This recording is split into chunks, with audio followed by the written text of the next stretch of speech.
Hola, ¿qué tal? Muy buenas tardes a todos. Soy Mauricio Weintraub y es, como siempre, un placer, una alegría encontrarme con ustedes.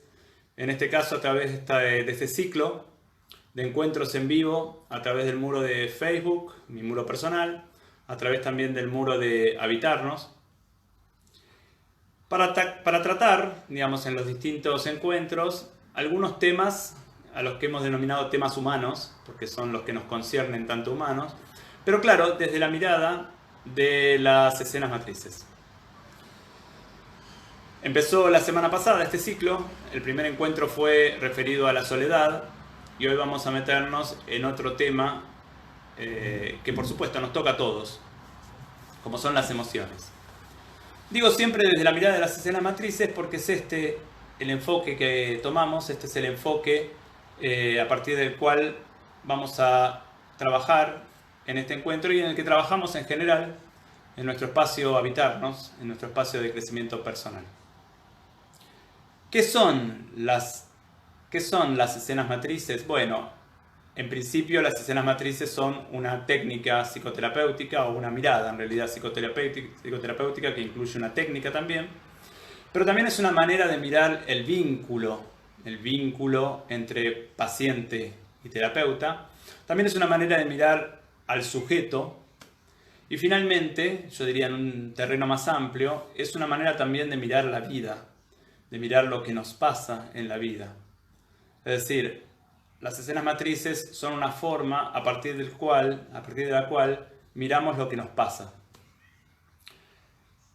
Y en esta mirada tenemos como una intención, por supuesto, que tiene que ver con poder sentirnos cada vez más en contacto con la vida, con poder sentirnos cada vez más vinculados a lo que pasa y en definitiva con poder transitar un camino cada vez más saludable.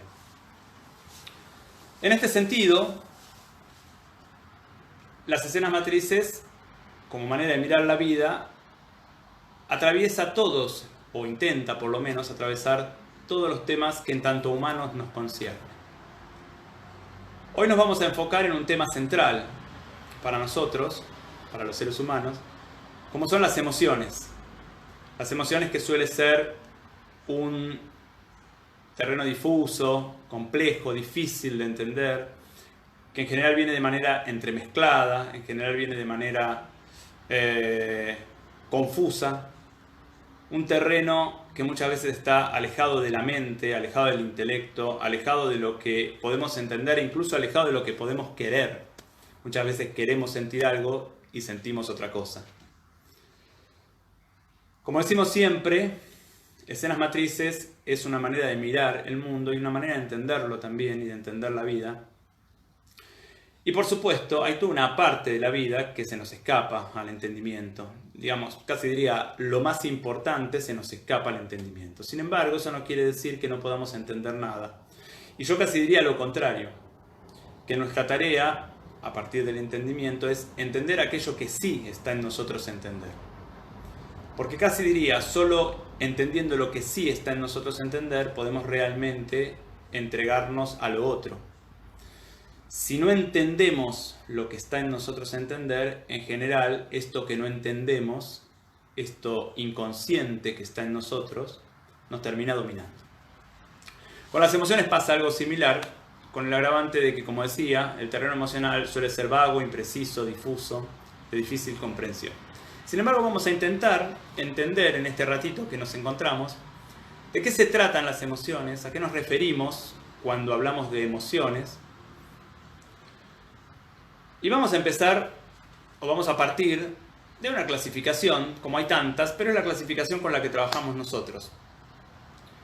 Vamos a empezar diciendo que emociones hay, como ya saben, muchísimas, casi diría indefinidas o infinitas o ilimitadas, pero que se pueden dividir en dos grandes grupos. El primer grupo serían las emociones a las que vamos a llamar primarias para definirlas de alguna manera, que son como los colores primarios. Quienes conocen mi trabajo como músico saben bien que esta es la misma propuesta que yo hago para las emociones en música. Digo, las emociones primarias, que son como los colores primarios y que son aquellas emociones a partir de las cuales surgen todas las otras, que son las secundarias. Ya con entender un poco las primarias y con poder comprenderlas, delimitarlas y ver qué pasa con ellas ya tenemos para muchísimo. Hoy por supuesto nos vamos a quedar solamente en ellas. Porque en realidad a partir de estas emociones primarias es como después podremos ir, cada uno en su proceso y en su momento, a las otras. Pero vamos a decir entonces que las emociones primarias, que son las emociones que nos vamos a referir hoy, se pueden dividir también a su vez en dos grandes grupos.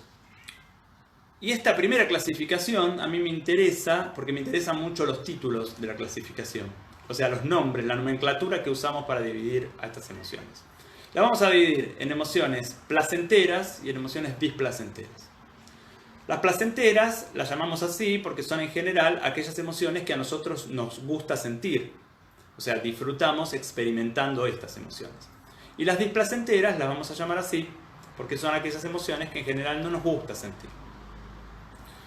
Las placenteras son básicamente dos. Son amor y alegría. Y las displacenteras son básicamente tres, que son tristeza, miedo y enojo. Y acá me voy a detener un segundo explicando por qué la nomenclatura, por qué las llamamos placenteras y displacenteras, y por qué no las llamamos, o por qué mejor dicho, estamos en desacuerdo con otra nomenclatura que suele aparecer mucho, que es emociones positivas o negativas. Y esto me importa mucho. Porque cuando uno denomina a una emoción como negativa, inmediatamente la quiere excluir del sistema. O sea, la quiere excluir de sí mismo. Y entonces, claro, pasa lo que pasa con todo aquello que queremos excluir y que pertenece al sistema, que en general vuelve con más fuerza.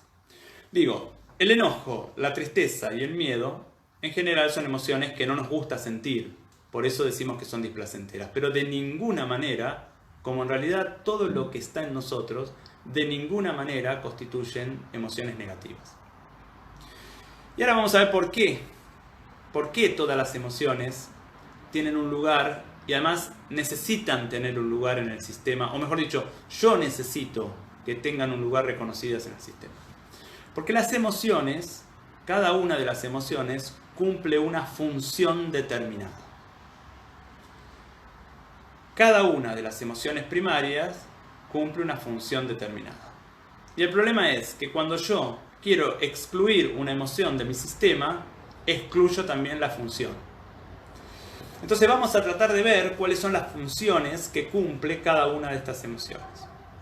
Empecemos por las placenteras y digamos que el amor está en mí para que yo me dé cuenta con quién quiero estar. O también otra variable, ¿qué es lo que me apasiona hacer? Digo, el amor es lo que siento por la gente querida, el amor es lo que siento por mi actividad. Entonces, si yo tengo bloqueado el amor, o impedido, o prohibido, pues entonces no me entero yo con quién quiero estar y en general no me entero con claridad de lo que quiero hacer. La alegría tiene la función de que yo me entere qué es lo que me gusta, qué cosas me gustan o también qué actividades me gustan. La alegría es la emoción que a mí me permite darme cuenta de eso. Entonces, si tengo bloqueada la alegría, no me doy cuenta qué es lo que quiero muchas veces, qué es lo que quiero en objetos, qué es lo que quiero en situaciones o qué es lo que quiero en actividades. En general, es bastante fácil entender, o más o menos fácil entender, cuáles son las funciones de las emociones placenteras, pero me resulta mucho más interesante, y les propongo ahora, ir a ver cuáles son las funciones de las emociones displacenteras, mal llamadas negativas. La tristeza tiene como función poder elaborar las pérdidas que la vida trae consigo. Si yo no puedo contactar con mi tristeza, no puedo elaborar las pérdidas que la vida trae consigo. Entonces, si pierdo un ser querido y no puedo contactar con la tristeza de esta pérdida, no puedo hacer el duelo, por lo tanto el duelo queda en mí. El duelo queda en mí quiere decir que hay una parte mía que queda detenida en esta pérdida y que no está disponible para otra cosa en mi vida. O sea, hay una energía, hay una parte mía que queda detenida en esta pérdida. Si yo no puedo elaborar esta pérdida.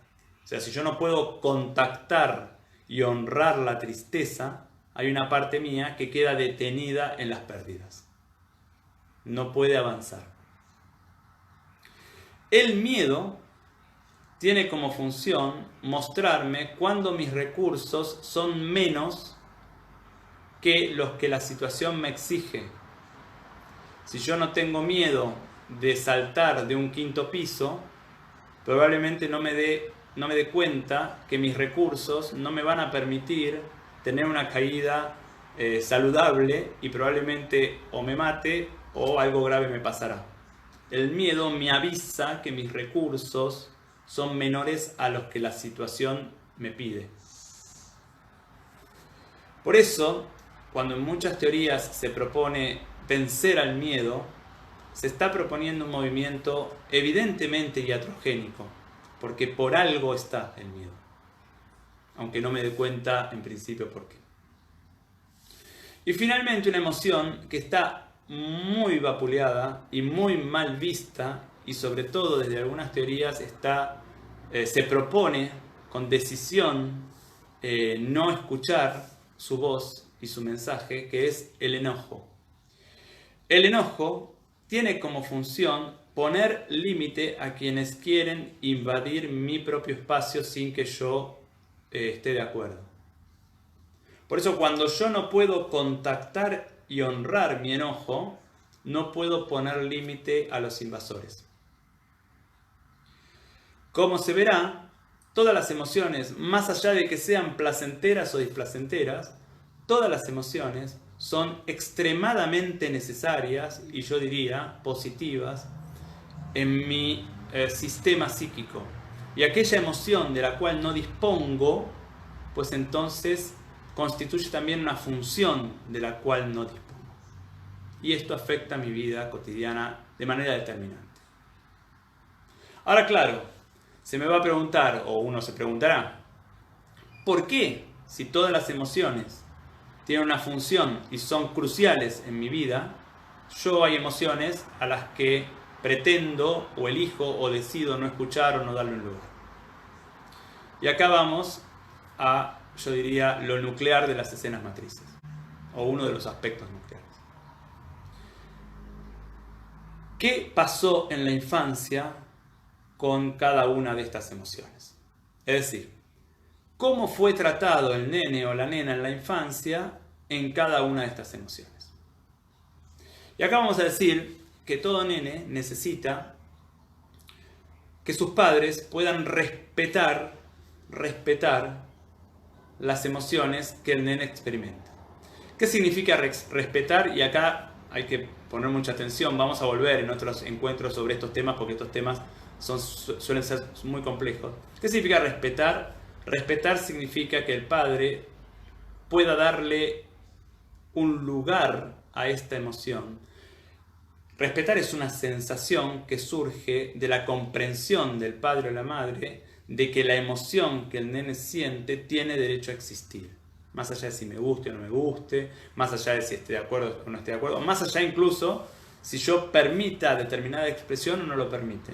El respeto es una sensación que los padres tenemos con respecto a determinada emoción del nene que surge como consecuencia de la comprensión de que esta emoción tiene derecho a estar ahí. ¿Qué pasa cuando los padres no podemos respetar determinada emoción en el nene? Pues entonces el nene empieza a elaborar determinados mecanismos para que esta emoción no aparezca. Y acá vamos a mencionar los dos grandes tipos de mecanismos que empieza a llevar a cabo el nene.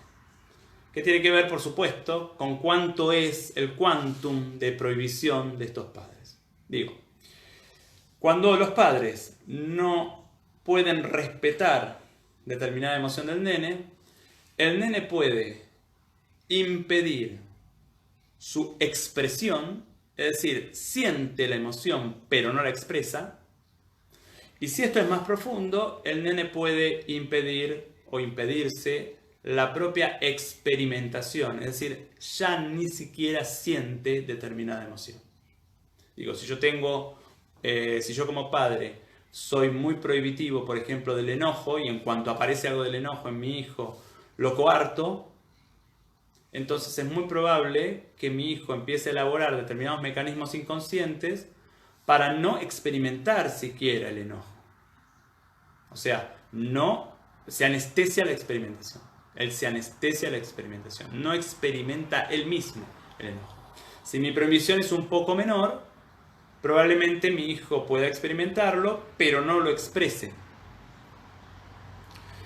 Y acá entonces sucede lo siguiente. Cuando mi hijo no puede expresar determinada emoción o no puede experimentarla, ¿qué hace? La suele reemplazar por otra emoción que sí está aceptada en su ambiente familiar, en su sistema familiar.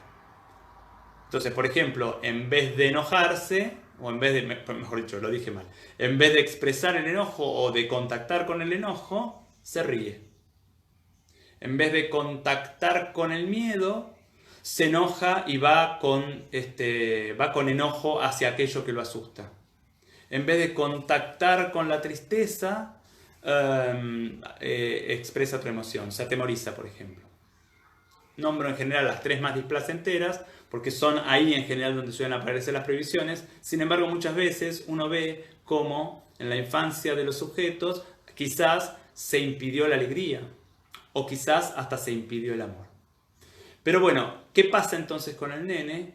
El nene empieza a bloquear su expresión emocional o incluso a anestesiarse la experimentación. O sea, deja él de sentir determinada emoción.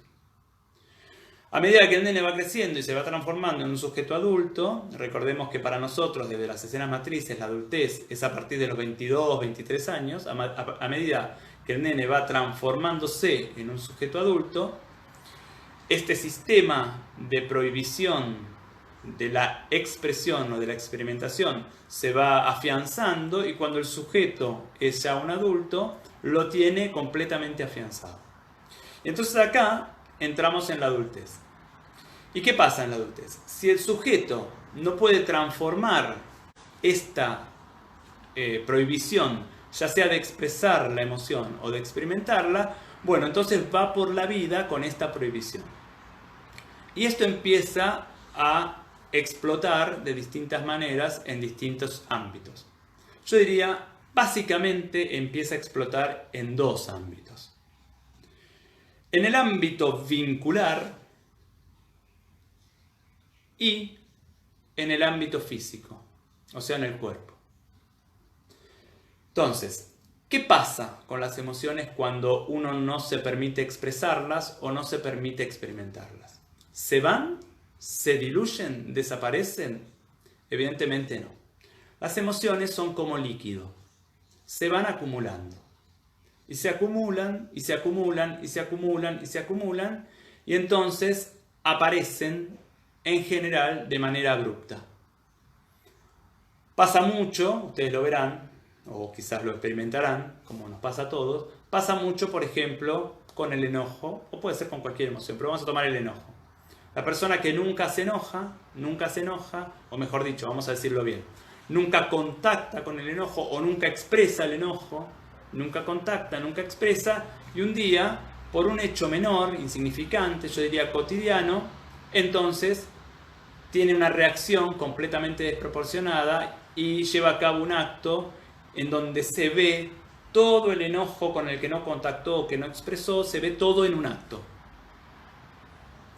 Me importa mucho esto porque uno diría, cada vez que nosotros reaccionamos de manera desproporcionada ante una situación, uno podría decir con cualquier emoción, cada vez que reaccionamos de manera desproporcionada, en un punto es porque hemos llevado a cabo este proceso o porque llevamos a cabo este proceso de distintas maneras. Acumulo, exploto. Entonces todo lo que acumulé se baja y después vuelvo a acumular de nuevo. Esto se ve con muchas emociones. Así diríamos, aquel que lleva a cabo este proceso con la emoción del enojo lo podríamos llamar el antisocial.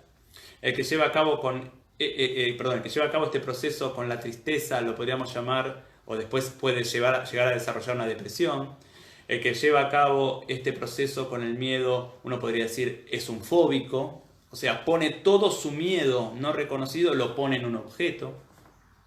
El que lleva a cabo este proceso con la alegría, uno podría decir, es un maníaco, que después de golpe tiene que estar muy alegre o experimenta toda la alegría junta y entonces se pone en peligro. O incluso hasta lo podríamos buscar en el amor, y el que lleva a cabo este proceso con respecto al amor, uno diría después, digamos, entonces no se permite el amor, no se permite el amor, no se permite el amor, y después queda enamorado de una manera completamente infantil de una persona y se entrega a esta persona con los peligros que esto acarrea. Digo, esto que pasa con las emociones, esto que nos pasa con las emociones, me importa mucho que lo podamos mirar cada uno en cada uno para poder detectarlo. ¿Cómo nos damos cuenta si realmente estamos pudiendo experimentar y expresar las emociones de acuerdo a las circunstancias o no, de acuerdo a la situación en la que estamos o no? Y acá es cuando tenemos, desde las escenas matrices, tenemos como un elemento que funciona como si fuera una alarma, que es una sensación. La sensación de si estoy ordenado o no en esta situación que estoy viviendo. Es muy difícil, es todo un ejercicio detectar la sensación, porque la sensación está como por afuera de la mente, o es otro registro. La mente me va a dar argumentos, pero cuando tratamos de contactar con la sensación, tratamos de ponernos en otro registro. En la situación de ayer a la tarde, con mi hija, con mi hijo, con mi padre, con mi pareja, con el verdulero, en donde yo reaccioné de tal o de cual manera, mi sensación es que esta reacción es ordenada, centrada, está acorde a la situación o no. Y cuando nos descubrimos en esto de que no, en que reaccioné de más, el verdulero me dio el vuelto equivocado y yo lo quise matar, como decía mi paciente, ¿no? Cuando el colectivero no me para, yo lo quiero matar. Más que tomar el colectivo quiero ir y matarlo. Cuando me descubro en que mi sensación no es ordenada con respecto a la situación, por más, como acabo de decir, o quizás por menos, me robaron plata y no me importó, me agredieron y no me pareció grave. Cuando descubro esto, esta es la señal para ir a mirar qué pasa con nuestras emociones. ¿Cuál es la emoción que se expresa de manera exagerada o que quizás debería expresar o experimentar y no experimento? ¿Cuál es esa emoción? ¿Y qué puedo hacer con esta emoción? Otra manera de detectar esto es a través de la repetición. ¿Cuántas veces se me repite en la misma situación? ¿Cuántas veces se me repite que exploto? ¿O cuántas veces se me repite un miedo irracional? ¿O cuántas veces se me repite que me agreden y no reacciono? ¿Cuántas veces se me repite? Y cuando me doy cuenta de esto, aquí viene el movimiento adulto, que no es fácil y que en general necesito de un otro para poder llevarlo a cabo, porque además no es una vez, es un proceso. ¿El movimiento adulto cuál es? El movimiento adulto es hacer conmigo lo que mis padres no hicieron conmigo. Escuchar esa parte de mí que siente determinada cosa. Escucharla, ponerme a la escucha de qué me quiere decir. Si reconozco que es exagerada la situación, mi emoción, muy bien, quizás es cierto, es exagerada la situación, pero esta emoción que se metió en esta situación de manera exagerada, ¿en qué escena infantil hubiera sido necesario que aparezca y no le permitieron que apareciera? Este enojo que me agarra con mi verdulero porque me da el vuelto de menos, este enojo exagerado que va mucho más allá del vuelto y que lo pongo acá, ¿Dónde no se me permitió ponerlo? ¿En qué escena infantil sí correspondería este enojo? Y no lo puedo poner. No lo pude poner en aquel momento y todavía hoy no reconozco que ese lugar, que esa escena era el lugar en donde este enojo sí correspondía. Para eso seguramente necesito a alguien que me ayude y que me guíe, alguien que me vuelva a contar mi historia, pero desde otro lugar. Para yo poder tomar estas emociones que hoy siguen invadiendo mi vida cotidiana y darles el lugar que les corresponde. Para poder vincularme con mi vida cotidiana, para poder vincularme con el otro y con las situaciones de hoy en día en mi vida cotidiana, sin que aquello interfiera. Pero claro, para que aquello no interfiera lo tengo que poner en su lugar. Esta parte mía que siente, que siente emociones o que tiene prohibido el sentir determinadas emociones, es el nene que hemos sido, es el nene que hemos sido y que hoy está en nuestro interior. Está en nuestro interior ¿para qué? Para que lo escuchemos, para que podamos hacer con él lo que no hicieron con él, para que le demos lugar a lo que él quiere decirnos y para que lo ayudemos a salir de las situaciones actuales en las que está, pero sobre todo de las situaciones infantiles en las que todavía permanece en una especie de tiempo presente continuo que todavía está aquí hoy adentro mío. Estos fueron los títulos en realidad. Esto fue un pantallazo demasiado general para mi gusto, pero bueno, es el tiempo que tenemos y es el espacio un pantallazo sobre las emociones. Y los invito a ustedes, si algo de esto les toca, a que en su vivir cotidiano tomen nota de cuándo se sienten descentrados, de qué emoción es la que aparece ahí o qué emoción es la que debería aparecer y no aparece. Y que después, si pueden, todavía hagan un recorrido hacia su infancia y vean cómo eran tratados cuando esta emoción aparecía en la relación con sus padres. Les quiero agradecer muchísimo el acompañamiento. Recibí, por suerte, y me alegra mucho, muchos mensajes, muchas consultas, varios mails la semana pasada con la charla de la soledad. Espero que esta también les haya tocado. Y por supuesto, siempre es un gusto para nosotros recibir sus comentarios por Facebook o por mail, al mail que tienen ahí, info@habitarnos.com.ar. Como ustedes saben, Habitarnos es un centro terapéutico, centro de crecimiento personal, que tiene su sede en Colegiales, aunque por supuesto está cerrado en este momento. Allí hacemos atención de procesos de terapia individual y grupal, tenemos talleres de escenas matrices, tenemos formación de escenas matrices, tenemos talleres para padres y tenemos también, para padres y madres por supuesto, y tenemos también supervisión de profesionales. Salvo los talleres, todas las actividades las estamos haciendo también ahora vía online, así que quien quiera contactarse con nosotros para averiguar o para empezar algún tipo de proceso, estamos atendiendo tanto yo como mi querido equipo de terapeutas vía online durante toda la semana de manera normal y nos vemos a través de la pantalla. Les agradezco un montón y si ustedes quieren nos vemos la semana que viene, el miércoles a las 18 horas de Argentina. Muchas gracias.